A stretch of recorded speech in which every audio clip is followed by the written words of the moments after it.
you really want me on the team. What's your approach to recruiting? You want first place, come play with me. You want second place, go somewhere else. Like I would watch Magic play. I'd watch Michael play.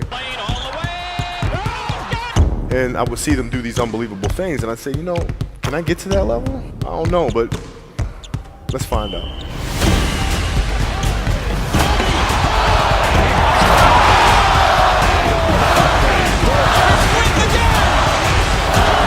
That's why he's the best player in the game. Everything was done to try to learn how to become a better basketball player. Everything. And so when you have that point of view, then literally the world becomes your library to help you to become better at your craft. So because you know what you want, the world's giving you exactly the information you need to become better at it. Because you know what you're looking for. So many guys tell stories about your work ethic. Yeah. What was really your work ethic like, and for how long did you stay disciplined? Well, I mean, every day. I mean, since, for 20 years. I mean, it was an everyday process and trying to figure out strengths and weaknesses. For example, jumping ability. Man, my vertical was a 40, it wasn't a 46 or a 45. My hands are big, but they're not massive. Right? So you got to figure out ways to strengthen them so your hands are strong enough to be able to palm a ball and do the things that you need to do. Quickness, I was quick, but not insanely quick. I was fast, but not ridiculously fast. Right? So I had to rely on skill a lot more. I had to rely on angles a lot more. I had to study the game a lot more.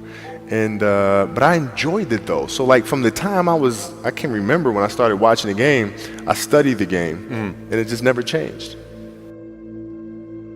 It's a good separation for me, emotionally, to be able to put myself in a place where at practice or when I'm training or during games, I switch my mind to something else. I switch my mode into something else, right? For me, it's the equivalent of Maximus, Decimus, Meridius, and Gladiator picking up the dirt, smelling the dirt. It's go time, right? So that was my mental switch. It was like an actor getting ready for a film. You got to put yourself in that cage. When you're in that cage, you are that character. And then when you leave there, it's something completely different. But when I'm in that cage, bro, don't touch me, don't talk to me. Just leave me alone. How did you get mentally and emotionally so strong where it doesn't bother you? Well, you got to look at the reality of the situation. Like for me, it's not, you kind of got to get over yourself. It's not about you, man. Like, okay, you feel embarrassed. You're not that important. Like, get over yourself. That's where you go. Get over yourself, right? Like you're worried about how people may perceive you and like you're walking around and it's embarrassing because you shot 5 air balls. Get over yourself, right? And then after that, it's okay, well, why did those air balls happen? Got it.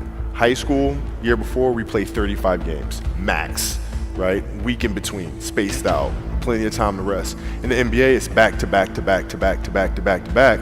I didn't have the legs. So you look at the shot, every shot was online, but every shot was short. Right? I got to get stronger. I got to train differently. The weight training program that I'm doing, I got to tailor it for an 82-game season so that when the playoffs come around, my legs are stronger and that ball gets there. So I look at it with rationale and say, okay, well, the reason why I shot air balls is because my legs aren't there. I go, well, next year they'll be there. That was it. Done. Were there some names that you looked at and says, these 3 guys are as crazy as I am? At the time, I deal with what I've referred to as Goat Mountain. I went to Goat Mountain and I talked to Magic, Michael, Bird, Hakeem Olajuwon, Jerry West, Oscar Robinson, Bill Russell. So I would talk to them. What did you do? What were your experiences? Michael in particular, he's become my big brother. He's been my big brother since I first came in the league. And what was that process like? So I went to them and started understanding the ins and outs of the game and how they approach things and their level of detail and obsessiveness, and that's what I did. The players that... What's going on, guys? It's Devontae Harris here with Primary Prinko. I know it's been quite some time, but I had to do this real quick. because of Kobe Bryant's passing. What happened was super unfortunate, especially because he had his daughter with him. And let's not also forget the fact that there were other parents on that helicopter as well with their child. The pilot's dead, you know, so it's just something that we all need to look at as, you know, or a reflection, like, in a way, because tomorrow is not promised. So you want to make the best of everything. If you have any quarrel with people, at least try to be the bigger person and just, you know, fix things. You never know what's going to happen. Look at this as like a chance that you're still alive to at least, you know, be a better person and keep continuing to do what makes you happy. Lose the negativity, and like I said, be the bigger person. And you guys just seen me designing the Kobe Bryant memorial t-shirt design. Vincent behind the camera, he was helping me. And then we put it on a t-shirt, and then we showed you a little bit of that process. So I just wanted to do this video real quick just to show you guys what, you know, the whole design process kind of looks like, you know, just real brief. And I'll be doing a more in-depth thing way in the future. But for now, I just wanted to do this for Kobe Bryant. All right, guys, so this is the t-shirt right here. Can you see it? Yeah. This is the t-shirt right here. This right here will be available for purchase. This is a Kobe Bryant memorial t-shirt.